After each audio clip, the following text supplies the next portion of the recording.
Are you ever sad or fearful when you think about the world in which your children will have to live in?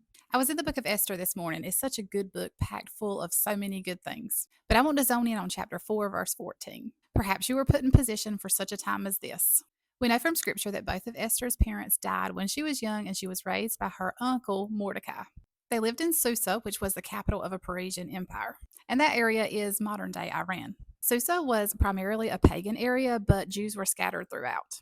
The king at the time, and I'm not even going to try to pronounce his name, had left his wife because she would not dance when he demanded her to at a festival. We're not going to get into all that today, but he was looking for a woman to replace her as queen. His men scouted the area and brought him several candidates for the position of queen, Esther being one of those because she was so beautiful. Now, at the time of the search, Mordecai had told Esther not to let them know that she was Jewish, so she didn't.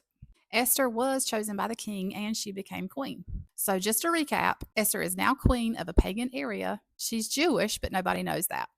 Through a series of events that we won't unpack right now, the king's right hand man, who was named Haman, made a plot to kill all the Jews in the area because they would not bow down to him. Once Mordecai caught wind of it, he sent word to Esther and asked her to go before the king on their behalf in an effort to keep from all the Jews being killed.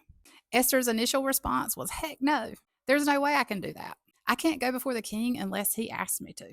But what was Mordecai's response to Esther? Who knows whether you have come to the kingdom for such a time as this? In other words, what if God has placed you in this position for this exact moment? If we look back on Esther's life, even when she was a baby and lost both of her parents and was taken in by Mordecai, it seems that God was perpetually preparing her for this moment, allowing her to be a voice for his people. Now let's think about that. God is the same today as he was yesterday. He has prepared you and he has put you in a place for his purpose. And he's doing the exact same thing with our children. God has a purpose in his kingdom for our children. He's gifted us with our children, but they ultimately belong to him. And all the promises that God has made us, he's made those promises to our children as well. God tells us not to be fearful, to have faith, to put our trust in him. He tells us that each of us have a purpose in his kingdom, and he uses even the smallest of events to move us forward in that purpose. He's doing that for our children, and we as parents can believe that. We can teach our children about God. We can point them to Jesus. We can cover them in prayer, and we should constantly be going to God on their behalf. But friend, I don't think it's any coincidence that he is bringing them up in the current world that we're in. Perhaps they were born for such a time as this.